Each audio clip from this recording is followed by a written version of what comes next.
The galaxy feared her. Entire fleets trembled when she entered orbit. Her armor was forged in the fires of extinction. And yet, when Empress Virella of the Outer Night stepped into the command deck that day, she didn't bark an order or draw her blade.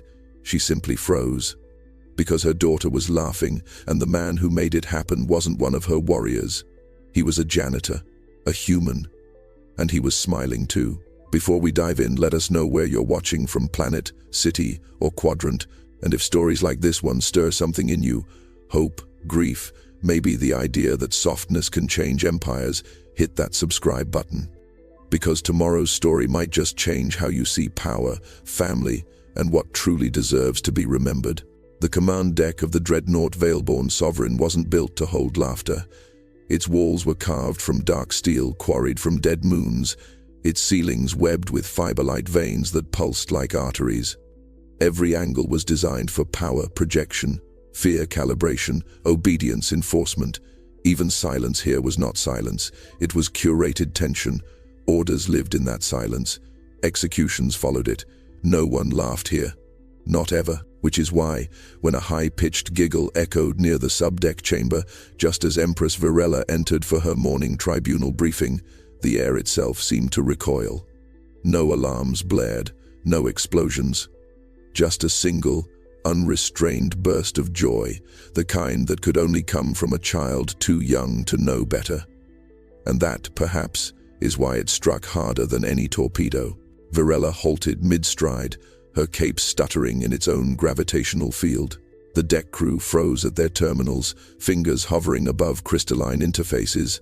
An Aegis sentinel turned its head an inch, far more movement than protocol allowed. Even the hull's ambient resonance paused, like the ship itself was holding its breath. The sound had come from near the outer observatory. She didn't need coordinates. She knew the voice. Her daughter's. But that couldn't be. No, it shouldn't be. Commander Elrex took one cautious step forward, his exosuit whispering against itself. "My Empress, do you wish us to?" "Silence," she said. Not shouted, said. Yet the words struck like a planetary collision. He stopped mid-breath. Virella moved through the deck, faster than protocol permitted, past stunned officers and stiffened guards. She bypassed the retinal gates with a blink, the doors whispering open before her. Down the passage, past the Hall of Oaths. Toward the side chamber she never visited, not since the war, not since the silence settled into her daughter's throat like frost on a dying bloom. She reached the archway and stopped. Didn't enter. Just watched. There, on the floor of the observatory's garden simulation, sat a human man. His janitor's uniform bore the wear of years' faded knees, sleeves rolled to the forearm. His hair had gone gold-gray in uneven streaks, and he looked tired in the way only single fathers ever really look. But his eyes were alive, focused entirely on the small, violet-skinned child wobbling on a three-wheeled glider before him. Her arms flailed for balance, but her laugh was so loud it startled a flock of synthetic crows nesting in the arch above. And the janitor, he laughed too. Soft. Not mocking, not rehearsed, just real. Virella felt something she didn't have a name for flicker behind her ribs. Her daughter was laughing. Not screaming, not hiding, not drawing diagrams of the dead. Laughing. And Virella, Queen of the Outer Night, Empress of 9 broken stars, did not know what to do. Her limbs forgot their programs. Her tongue betrayed its code. She stood there, breath caught like a secret, watching a human man steady her child's seat and whisper, "That's it, now try again." The child wobbled. The glider tipped. She laughed harder. The Empress did not speak, because she did not remember how. He didn't turn when he heard the doors open behind him. He didn't need to. The air had shifted. The simulation's temperature dropped by a fraction, enough to make the artificial dew pull tighter around the glass leaves. Even the program's birds fell still, as if some primal coding deep within them understood what kind of presence had entered the room. He could feel her standing there, the Empress. But his hands didn't tremble. He simply reached forward and steadied the child's handlebars again. "All right, Starlight," he said, tapping the metal lightly. "One more push, then juice box time." The girl giggled and pushed off, wobbly but determined. She didn't look back at her mother, not because she didn't care, but because she didn't notice her. That was what broke the Empress more than anything. She had once ruled by silence. It was her most reliable weapon. A single glance from her had silenced rebellious captains, high priests, entire planetary councils. But this human janitor, he didn't even flinch. He simply existed, fully, calmly, like a tree in the eye of a storm. She took a step forward and the floor responded to her neural signature with a pulse of deference. Still, he didn't rise. He wiped a hand on the thigh of his uniform and pulled out a small tool, a wrench modified into a brake adjuster. He crouched beside the trike and inspected one of the glider joints, his brow furrowed in concentration, as if she weren't there at all. "My daughter does not laugh," Virella said. Her voice, once used to pronounce extinction, now felt small in this room, useless, almost. "She did today," the janitor replied, not unkindly. "And yesterday." A little. Virella's hand twitched at her side. "Who gave you access?" "No one." He glanced at her, not defiant, just present. "I was mopping the lower deck hallway. She found me." "Found you," the Empress repeated, as if the phrase were some foreign riddle. He gave a quiet chuckle, rising to his feet. "Started mimicking me. Little footsteps behind mine. So I handed her the spare brush. Told her the secret trick was drawing circles until the floor sang. "That's not a trick," Virella said. "It is to her." Silence stretched. Finally, Virella took a step forward. The trike let out a squeak as the child rounded again, beaming with triumph. She nearly toppled. The man knelt just in time, catching her before the fall. The Empress inhaled sharply, involuntarily at the sight of her daughter's arms wrapping around the janitor's neck. He accepted the hug without flourish, just a gentle pat between her shoulder blades. "You did good, kiddo," he whispered. "You kept your center." The child looked up at her mother briefly. Her smile wavered, not from fear, from uncertainty, like she didn't recognize the woman staring at her. "I am her center," Virella said, more to herself than anyone else. The janitor stood slowly. "Then maybe you need to wobble with her first." He walked past her, child in his arms, nodding slightly, not in challenge, but in acknowledgement. He didn't bow. He didn't flinch. He just left the room the way he came in, carrying the only laughter this ship had heard in years. By the third cycle, the whispers had already reached the core deck. They moved faster than reports, more potent than encrypted briefings carried not in files, but in sideways glances and half-hushed exchanges by engineers too loyal to ask questions out loud. On a ship like the Veilborn Sovereign, silence was architecture. It lived in the walls. It threaded through the minds of officers trained never to speak above rank. And yet, this week, silence had been breached. Not by rebellion, not by sabotage, by laughter. The first rumor was harmless.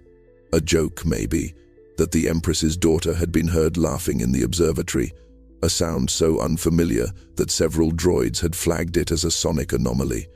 When the Empress didn't deny it, whispers turned to questions. Had the child finally spoken? Was she being reconditioned? Had the Empress taken a consort? It wasn't until someone mentioned the janitor that the air truly changed. "A human?" someone asked in the purification hall. "Impossible. He's the one who wipes the coolant spires," another whispered. "Gray in the hair, never says much." He made her laugh, they said. No one makes the Empress's child laugh. She didn't even smile at her own coronation hologram. Now, the officers were watching him. Not openly, not yet. But the shifts in posture were clear. A corridor would still itself when he entered. Conversations would pause just long enough to feel unnatural. A squadron of Valkyrie pilots rerouted their training drills to hover near the janitor's maintenance route, pretending not to see him as they looped through empty bays. He didn't react. Not once. He scrubbed as he always did. He adjusted gauges, replaced fuses, realigned magnetic floors with the slow confidence of someone who fixed things no one ever thanked. He didn't speak to officers, didn't step out of line, but he hummed sometimes. Soft tunes, almost melodies, like lullabies rubbed raw from use. And then, there were the other whispers, the dangerous ones, the ones that reached the Empress's council chamber like static crawling across skin. "That janitor has no clearance to interact with royal blood," Commander Elrex hissed. His very presence near her could constitute protocol breach. He should be detained for review. Added High Auditor Sith, we have no record of who assigned him to this sector. There are gaps in his placement history. He should be erased, said one of the old blood generals, whose name had long stopped mattering but whose voice still curdled rooms. Virella stood at the far end of the chamber, her hands clasped behind her back. She hadn't spoken. Not yet. Her daughter had laughed again this morning.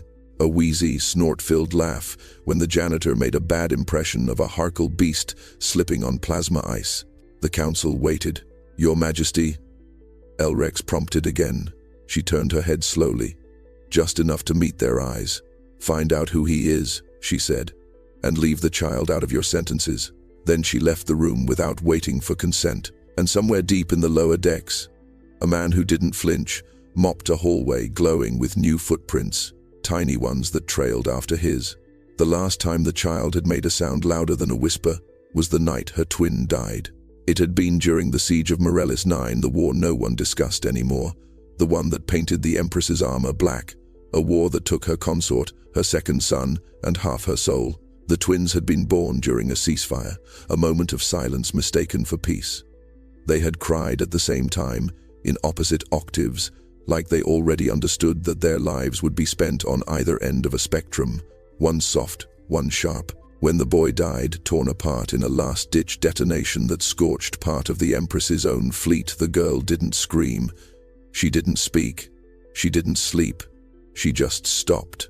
Her voice disappeared first. Then her appetite. Then her eye contact. She would sit for hours beside the old training mech they used to climb, one tiny hand resting on its cooling plate, as if she could will his ghost to climb down from it. No one could reach her. Not even her mother. Virella had tried. In her own way. She brought holographic tutors, memory simulators, and medic shamans who wept into sacred herbs. Nothing worked. The child's silence grew until it became something sacred and terrible. Even the lights dimmed around her when she entered rooms. She would draw sometimes. Lines and circles. Not playfully precisely. Like diagrams. Like memories. Once, Virella caught her sketching a half-shattered trike. When asked why, the girl only stared.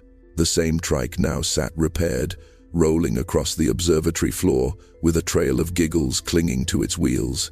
Virella watched her from behind the divider, hands clasped so tightly her nails left crescents in her palm. It felt fragile, like a miracle made of glass. The janitor sat beside her now, one leg crossed, holding a slice of rehydrated fruit and telling some half-true story about a raccoon that learned to drive a shuttle. The child was wrapped, her mouth open, her body loose. Not the rigid, broken statue of before, but a child. Her child. Virella didn't step into the room. Not yet. Instead, she turned and walked the long corridor back to her quarters. She passed guards who bowed, but didn't meet her eyes. She passed murals of her own conquests, her armor immortalized in pyrite and blood-red dye. And when she reached her private chamber, she opened a hidden panel behind the weapon rack. Inside were the child's old toys, all of them untouched.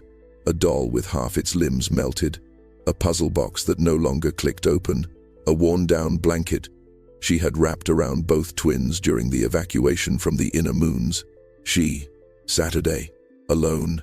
She pressed a button on the wall. Security footage loaded. The same one she'd watched every night for the last 8 years. The last time the twins laughed together, spinning in zero gravity, clinging to one another like planets afraid to drift. Until now, it had been the only memory of laughter she had. Now, there was a new one, and the man responsible was a janitor no one remembered assigning. They summoned him at third cycle. No warning, no escort. Just a shrill ping from the comms panel above Maintenance Bay 9. Custodian Elias Ward. Report to Central Tribunal Chamber, immediately. No explanation, no tone of threat. But everyone in the maintenance wing froze anyway. Tribunal summons weren't for humans, they were for traitors, for generals, for those about to be vaporized in ornate ceremony, not for janitors with buckets and squeegees. Elias wiped his hands on a stained cloth, checked on the girl's drawing tablet. She had been coloring a star map upside down, and gave her a gentle nod. "I'll be back before your juice box is warm," he said. She didn't speak, but her hand found his sleeve and squeezed. That was enough. 2 guards met him at the transit gate. Their armor glistened like venom, and their posture screamed irritation more than menace. They didn't speak, didn't have to. The corridor they marched him down didn't echo. Sound was absorbed by the warcloth lining the walls, the same fabric they used in tombs. When the gates to the tribunal chamber opened, Elias squinted at the flood of radiant code overhead. The chamber was circular, tiered, carved from a mineral that shimmered between black and blue, like a bruise caught under ice. The Empress stood at the center, beside her daughter. The girl was perched on a dais, quiet, eyes scanning the floor with curiosity, not fear. Commander Elrex stepped forward, jaw locked. "The human has no clearance to interact with royal blood," he announced. "He did more than interact," muttered High Auditor Sith. "He manipulated. He compromised royal stability through unauthorized bonding rituals and—" She laughed, the Empress said, cutting him off like a blade. "Silence." She laughed. She repeated, "For the first time in years." Sith blinked. "Yes, Your Majesty, but—" She did not weep. She did not retreat. She did not sketch death spirals on her floor mat. She laughed. "And I would like to know why." All eyes turned to Elias. He cleared his throat. "I was mopping," he said. "She joined me. And you taught her tricks." Elrex pressed. "I showed her circles," Elias said, calm. "Told her every floor has a heartbeat if you scrub long enough." "You overstepped," the auditor hissed. "Your file contains no psychological credentials, no bonding license. You have no right to—" "I didn't ask for rights," Elias said. "I saw a child. I saw pain. I didn't touch it. I listened." "And what did you hear?" the Empress asked. He looked at her. Really looked. A silence that didn't want to be there anymore. Her breath caught only slightly. But she didn't hide it. Sith moved to speak again, but Virella raised one hand. He stopped mid-syllable. "We will test him," she said. "Elaborate," said Elrex. Virella turned to a nearby console. Her fingers danced across its surface. From the center of the room rose a glowing cube of translucent light, filled with symbols rotating, ancient, illegible to most. "A meridian construct," she said. "No translator, no assistant. Solve it." Gasps rippled. "You think I'm your problem?" she said to Elias. "I want to know if you're the answer." He didn't flinch.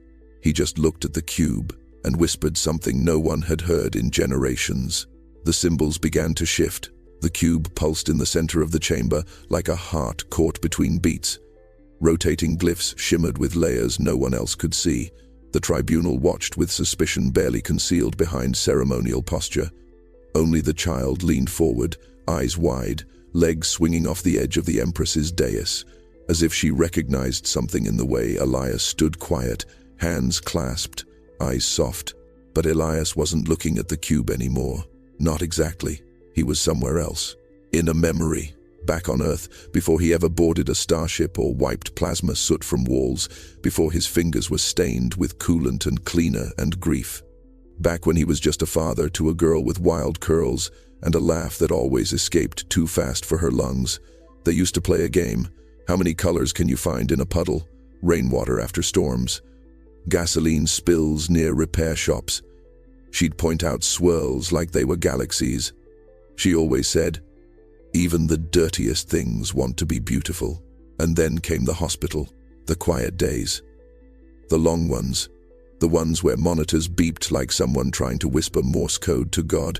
Her hair thinned, her voice softened, the puddle game stopped. But the silence, that stayed. After she passed, Elias couldn't walk past reflections without hearing what wasn't said, so he stopped looking. Until now. He reached forward, fingers brushing through the glyphs of the meridian cube. They didn't sting, they welcomed him, shifting like soap film in wind. The council leaned in, confused. Even Virella narrowed her gaze. "This test is designed to fragment the mind," Elrex said. "It's an ancestral encryption, built to reject interpretation. It's not something a mop boy can solve." But Elias wasn't solving.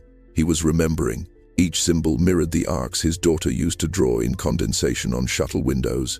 Each intersection was the path his wife used to trace when she couldn't sleep, fingertip on his chest, drawing lazy spirals.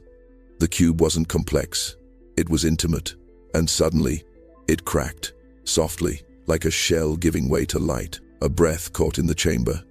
The child clapped once, too quickly, and stopped herself as if unsure it was allowed. The Empress stood slowly. "You've seen Meridian work before," she said. "I've seen a child hide grief in spirals." Elias replied, "I've seen what silence tries to protect. And what does it protect? Memory," he said. "And sometimes, love that had nowhere else to go." The cube dissolved, not shattered, released. Virella stepped down from the dais. Her daughter clung to her leg briefly before letting go, as if recognizing something sacred was about to pass between them. "You lost someone," she said. Elias nodded. "A long time ago. And still you chose to bring laughter back into the world." He didn't answer. He just looked at the child, who was now drawing something in the corner with her fingertip on the floor, 3 spirals intersecting. Not random, deliberate, familiar. Virella followed his gaze, and for the first time in years, she felt fear, not of loss, but of what had been remembered too soon. The Empress watched from the upper tier of the observatory, veiled in shadow, her crown dimmed to avoid disturbing the light patterns on the floor. Below, the janitor worked. No one had assigned him to clean this chamber. He had simply appeared, and no one stopped him. The girl sat cross-legged a few paces away, humming a tune that made the wall sensors tilt slightly, as if confused by joy. She was drawing again, not with stylus or console, but with her fingertip in the thin mist left behind by the janitor's mop strokes. Spirals, triangles, runes that mirrored the same ones from the Meridian cube. Virella didn't speak. She simply observed. At first glance, Elias's movements seemed random. Wide, sweeping arcs, methodical circles. Mop dipped, wrung out, swept again. But after 15 minutes of stillness, something emerged. A rhythm, a pattern. The floor was becoming a surface of meaning, not just cleanliness, not just ritual. Language. The Empress descended a level without realizing. Her breath had shortened. She'd seen this kind of pattern once before, decades ago, on the underside of an ancestral war vessel recovered from the rift. They had dismissed it as decorative geometry. But now, watching Elias work, she wasn't so sure. He moved like someone remembering something, not inventing it. "You've used this mop before," she said, her voice low. Elias paused only slightly.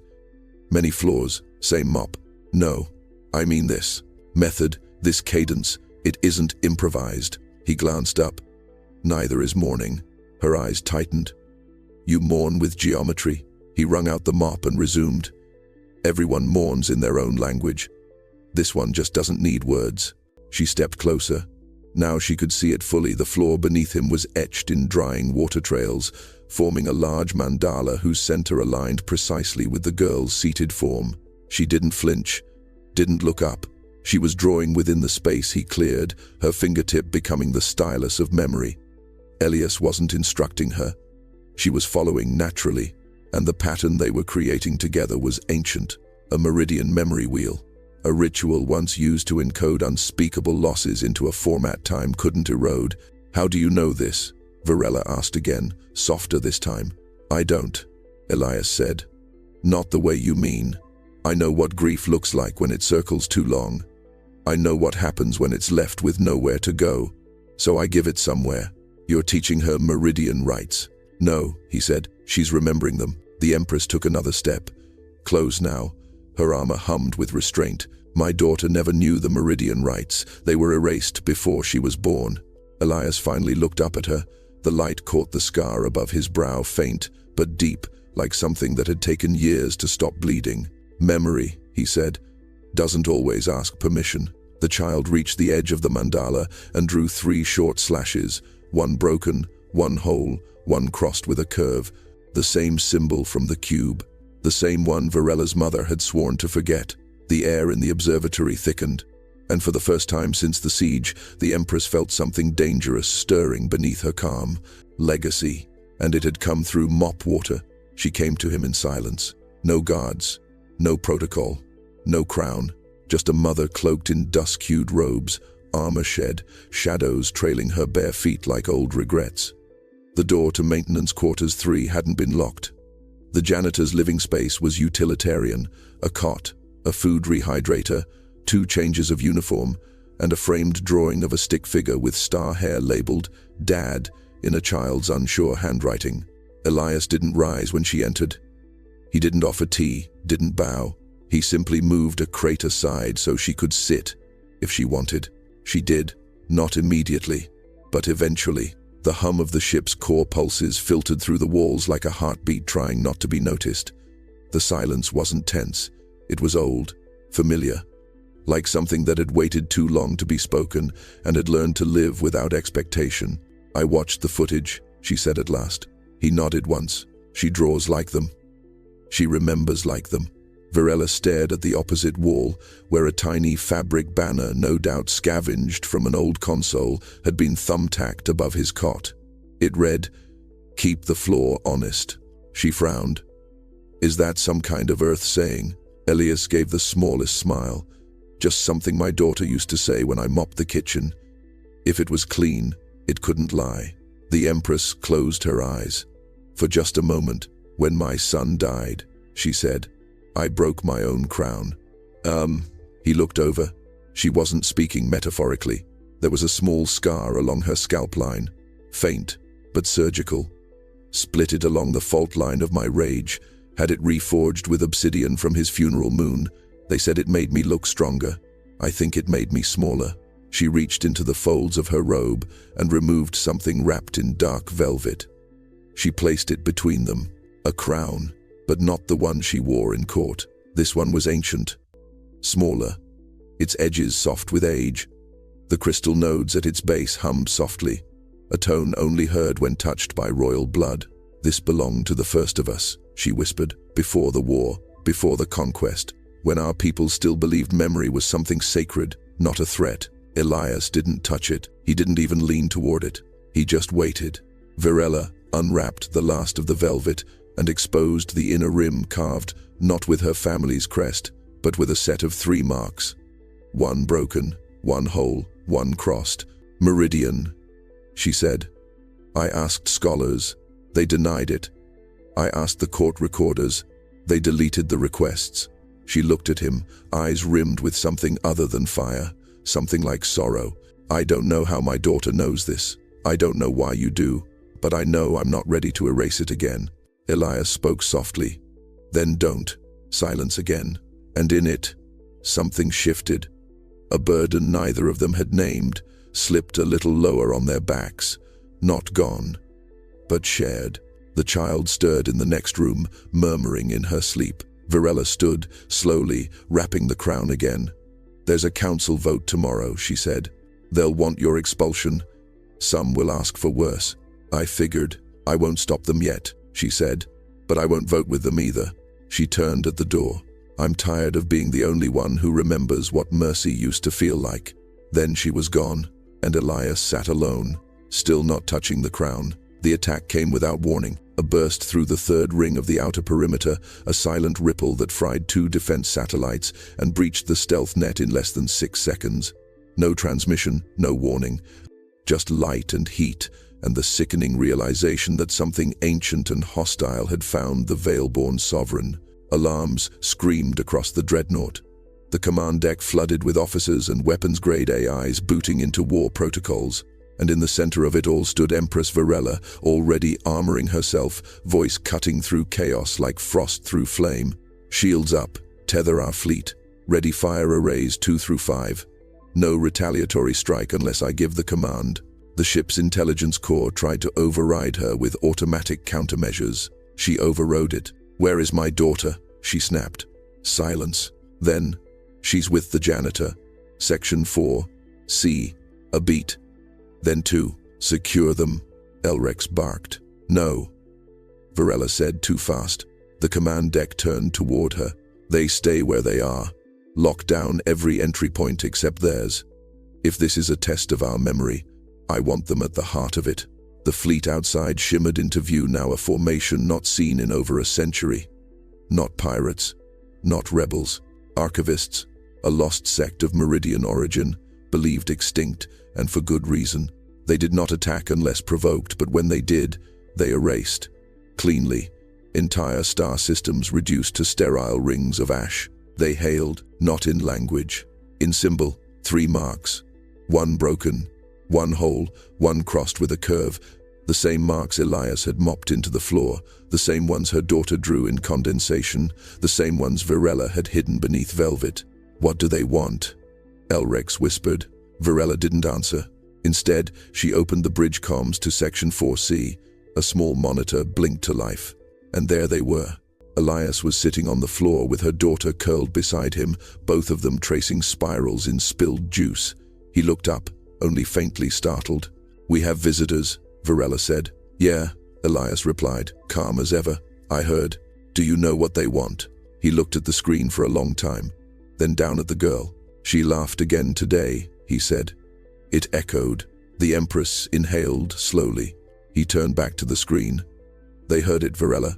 That's what they came for. Not to destroy. To confirm." "To confirm what?" He smiled barely. "Soft. Infinite. That it's safe to remember again." Outside, the enemy fleet powered down its weapons.